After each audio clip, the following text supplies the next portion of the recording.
Alright, so today what we're going to be talking about is handling exceptions. Okay, now when you hear about exception handling, it's very similar to how we handled our try and catch with our inputs from the user, right? You think of an exception as an error affecting program execution. Now, something that could affect program execution inside a file is if a file exists or not. So now, if an exception is not taken care of, the program will basically terminate and just not work. It goes and outputs to that error exception screen that you've seen several times in Java. Although many times of exceptions will occur or will require program termination, what we can do is we can handle the exception and exit the program gracefully, i.e. controlling what happens when there is an error, right? Now, you've actually created what we call an exception handler, right? And I want you to think of what an exception handler is. It's literally just a block of code that performs an action when our error occurs. So remember, we had a try, and then we catch exception E. That's what we did so many times when we were working with our simple while loops and checking our errors, right? Now, here's an example. Whoops. Here is an example of the code that we have written in the past. Well, not an example, but here is an example of the 3 stages of try and catch. And finally, think of it as similar to an if, an else if, and then finally an else that we use when we are writing solutions for our if statement blocks. Now, the key words are try, and then where our error could occur, we put it inside this section. We could have a very long section of code or a very small section of code, right? For you, you did this when we were doing our exception handling for inputs from the user, when the user put in errors, right? And we type in, we catch the exception. Notice it's exception with a capital E, and it could be some form of error code. So I use exception E for whatever the variable is, and then I handle accordingly. Now there could be several different catches that we have. We could have catch exception E, catch IO exception, right? Catch sound exception, and then when we get to our final statement, if all else fails, this is what our error code will be. And you notice the final exception will still have an E as well, right? Now, what you need to know is this was very similar to how we handled our input statements. We would always try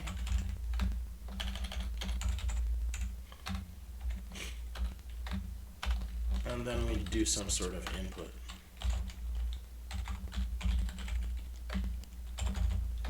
If the user put in an error type word like a letter, we would catch the exception E,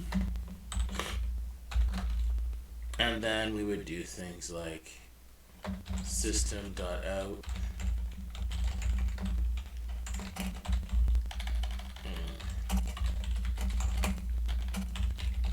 you'd made an error. You'd say, hey man, you made an error. And then once you've made your error, we did things like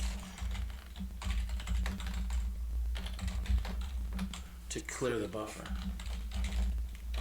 and then finish the exception, and then try that, and then we would do a try. We try this section again because we had it in a while loop. If we had some error, it would handle that. Okay? Now, when you talk about try statements, right? I want you to think about what it really means, right? You got to think of try statements as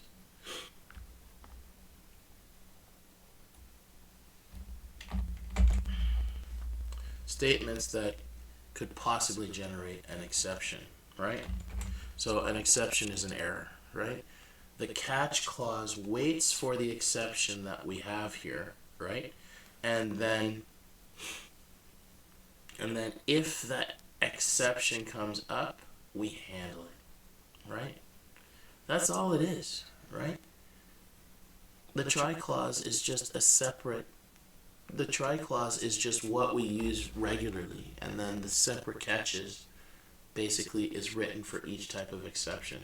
So I could have like a general exception that doesn't really handle anything, that just says, hey, I don't know what exception it could be, but if it does that, reset everything and go and continue again. Isn't that what we did here?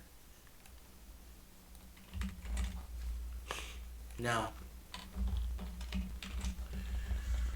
the finally clause is optional, right? The finally clause is optional because, sometimes you could expect certain types of exceptions that Java will handle. And finally is just optional because imagine you go through all those different exception statements that you create, because there could be several different types. You could have a FileIO exception. You could have something like a sound exception, i.e. the file doesn't exist or something like that, or it's corrupted, right? Things like that, right? The finally clause is just optional, and it executes statements regardless of whether there's a try and a catch portion of the handler. So it would go through, there is an error, but the computer doesn't know what kind of error it is. It just catches the exception. Okay? Now, I need you to understand that the best time to use an exception handler is when stuff like this happens. Listen, an exception handler is required when we call certain methods. For example, when we create a new file. So you remember in our introduction to FileIO, there was a little note about creating a new file, right? We would generate a thing called an IO exception when the file cannot be used to create a file, i.e. the file name is already sitting inside the computer's folder, right? When we use the create new file method, it has this thing called a throw.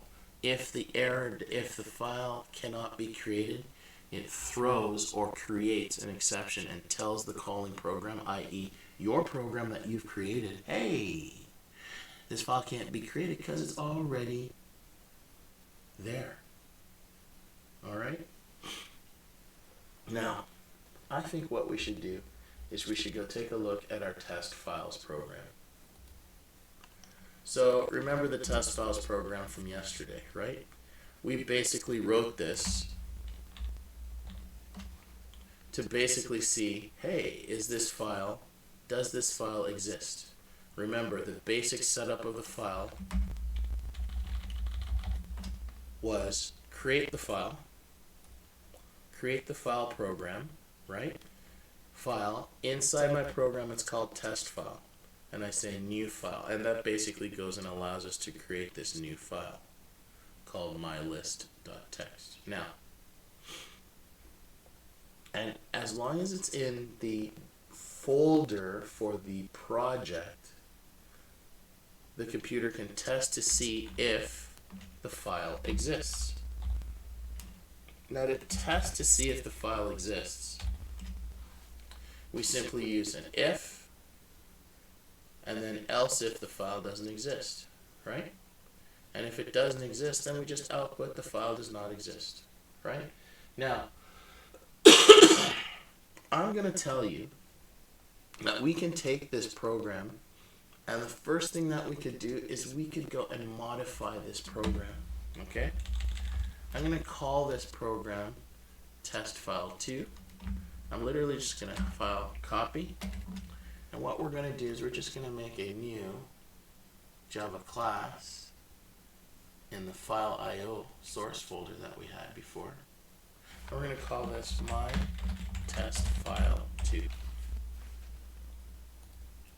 Now, my test file 2 will be an exact copy of what we had before. I'm going to call it test files 2 and then click this little button here and rename the program class to test files 2. And now, here's what we're going to be doing. Alright. Now, let's talk about what we're going to be doing in our lesson today.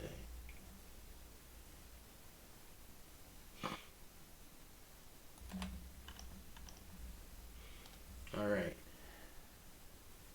Now, remember I told you if we create a new file, we have to throw a code, right? And that method that we have in our original test file class, in our original test file program, is all based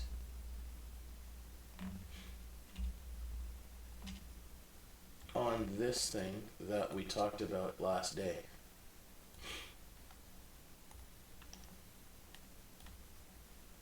So remember, when we first create the file, that creates the file, and then this method here, this thing that goes in, creates a new file. It just creates a new file that uses the name of the file that we used in this constructor. So now, if I was looking at our code that we had last day, right? The file that we have is called mylist.txt, right? So I could delete the file and then create a new file based on it, okay? So if the file is true, then the file exists, right? So imagine that I've created this file and it exists, right? Now, what I could do is a simple thing. Hey man, the file exists. So we create a new file, and let's go and change it to the name of our file to be supplies. Just supplies.txt. Now imagine if supplies.txt doesn't exist. Test file is still created, but supplies, the variable name supplies is actually stored inside this program, right? Now, I could still check, does the supplies.txt file exist? If it doesn't, then we output, hey, it doesn't exist, right? Now, here's what you know, right? Suppose that the file exists, right? Suppose that the file exists. Suppose I run this code right now. It should say supplies does not exist. If I run it, boom, proceed. Hey man, the supply files doesn't exist. Now, here is your issue, right? We did our if statement that checked to see if our thing doesn't exist. Now, if I look at the overall description of what's happening, we said if the file is here, say the file exists, right? So this was our overall algorithm for our program, right? Now, if it doesn't exist, then here's what we'll do. Try to create the file and error if it doesn't exist. Sorry, if it can't be created. Now, the only time that we know that a program cannot be created is if, not a program, if a file can't be created is if we know that there's a file already there, right? So here's what we're going to do. Let's go take a look at our code before. So remember, when we had our original code, we had this. We said, hey man, if our file supplies doesn't exist, which we just checked, right? If it doesn't exist, that's where we say if the test file doesn't exist, is false. Then what we're going to do is this. Here's what's going to happen. Remember what I told you, right? I could go and do this test file, create new file. Now, you'll notice the computer here, when you say test file, create new file, there's an error. And the reason why that is because we don't have our create new file surrounded in a try.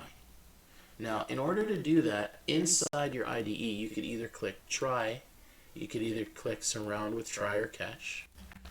But for us, we'll follow the note that we have created. Okay? So remember, we have to use try, have what we want inside of it, and then we catch the basic exception. Very similar to what we had when we were doing our try and catch for inputs. Okay, so let's do that right now. So, we know that the create new file, this throws, I'm going to put that in, throws an exception if error. Okay, now, ready? So the first thing that we're going to do is we're going to try all of this, right?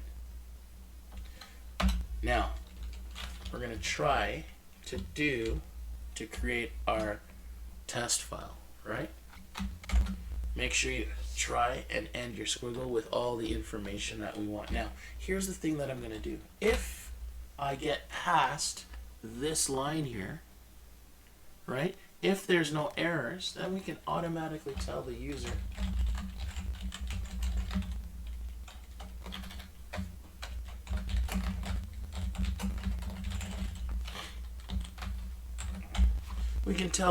hey, there's a new file created, right? Now, if I've created that, right, you notice that there's a small red squiggle underneath this. The reason why this is happening is when I try something, inevitably there will be an error, and the Java IDE, the Eclipse IDE, is telling us that we have to catch the exception. Now, in this case, because we're working with an input-output file, we call it an IO exception, E. That's it. And then when we catch it, we can say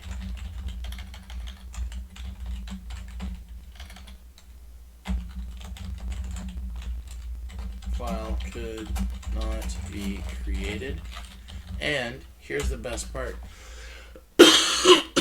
We can actually output, when we do the error output print line, we can say, hey, we can say this is an IO exception,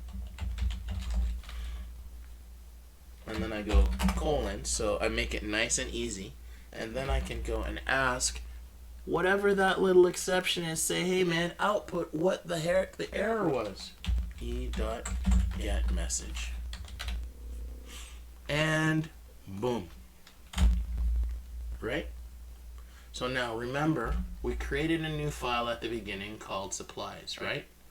Supplies doesn't exist, and right now it doesn't. If it doesn't exist, if it did exist, it would output, hey, the file exists, right?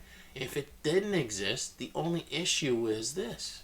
Hey, we have a file that's created, new test file, right? If we create it, it throws an exception, and when we have that exception, we have to surround it by this try block, right? So this tests it. If there's no error, there's no problem. But if there is an error, it's going to throw this thing called an IO exception, right? And all you're going to do is say, hey, the file isn't completed, and then we're going to output whatever the message is. So let's see what happens when we do this. So if I run my code here,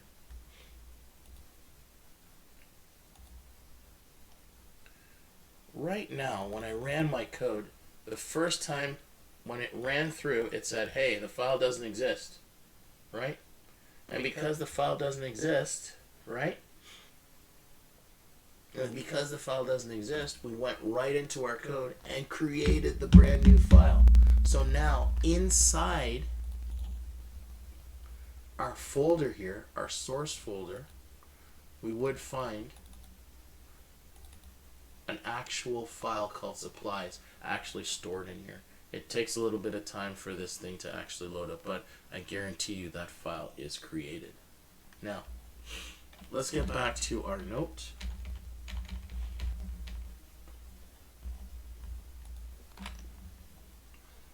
Now,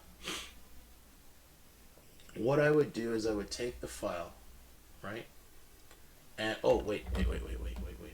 This will be cool. Let's run this one more time. So remember, the first time we ran it, right? We tested to see if the file exists. It doesn't exist, right? Then what we did was we ran our code, test file 2, right? And when we ran it, basically what happened is it went and created the brand new file. If we run this program again, it's going to say that that file exists in that folder. If I run it one more time, the file exists. The supply file that we created exists. Okay? Now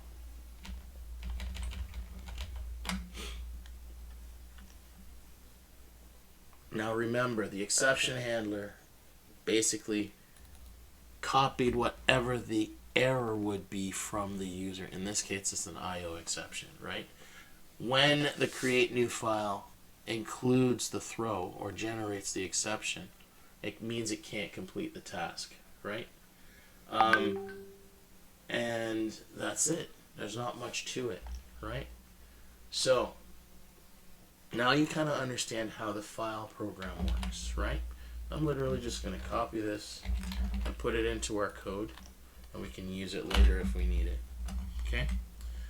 Now, when it copies into my stuff, look at how crazy this error exception stuff is, right? It's kind of it's very large. What you do is you highlight all the text that you copy, and then what you do is you set it to a specific size. So I'm going to set it to 10 point. Then I'm going to change the background color to black so that we can see all that beautiful code, right? Now, the last thing that I need you to understand is this. So,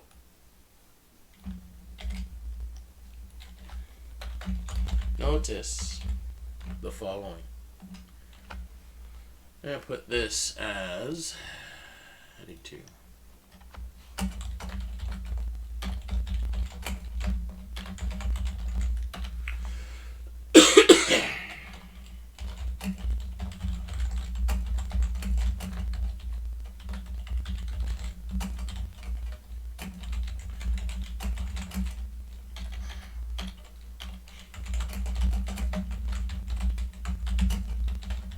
So, here's what you need to understand. When you hear the term exception, right?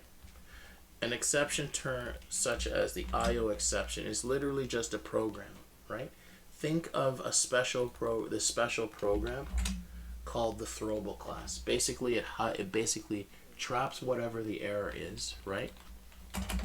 And you just got to understand that the throwable class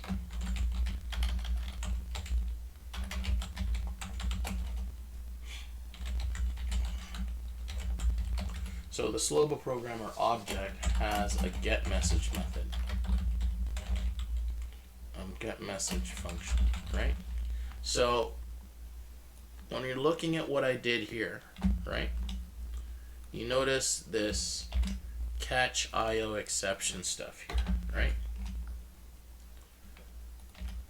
So this catch IO exception thing that we have here, we've literally said, hey, the program has broken, and what the program did here is it created this block of code that got thrown into memory, and then we can say, hey, we can get that message and then output that message. When we get that message, when we get the message from the error,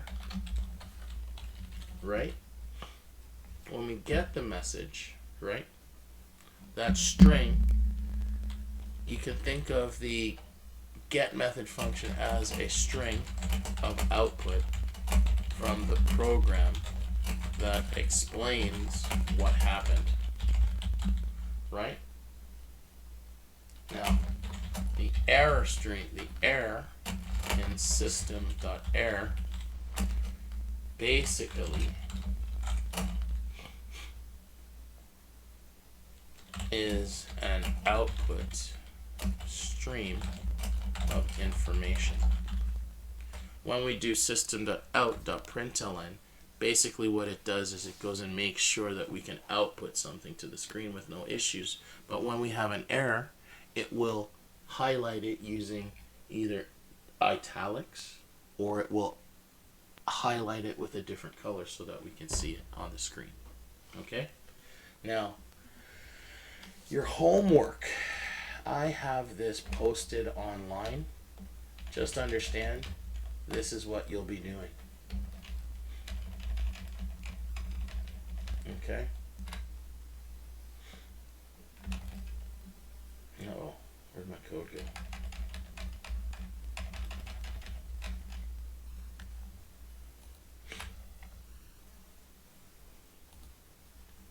When we actually do our latest problem, this is it here.